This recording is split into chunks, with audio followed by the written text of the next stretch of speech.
Բացասելով բացասում եմ այն մտայնությունը, որ եթե ռուսը չլինի, թուրքը մեզ կուտի։ Բացարձակապես։ Դեռ ռուսները ընդհանրապես որևէ ցանկություն չեն ունենալու, եթե հանկարծ Թուրքիայի շահերից դա բացարձակապես չի բխում, բայց եթե հանկարծ Թուրքիան փորձի ինչ-որ ոտնձգություն անել Հայաստանի Հանրապետության տարածքի նկատմամբ, ռուսները հերթական անգամ էս պատասխանելու են, բայց մենք չգիտենք որտեղով են անցնում ձեր սահմանները։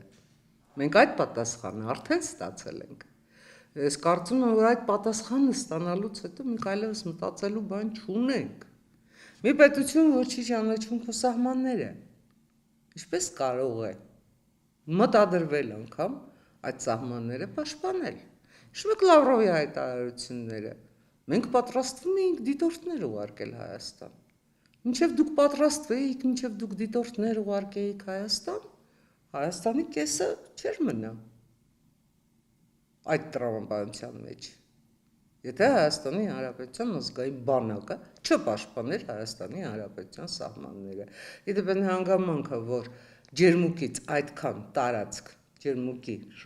Վայոց ձորում մենք այդքան տարածք կորցրեցինք, ճակերտներում մենք շնորհակալ պետք է լինենք Ռուսաստանին։ Որովհետև Ռուսաստանի Դաշնության քաղաքականություններ մի կրակեք, նրանք դուրս են գալու։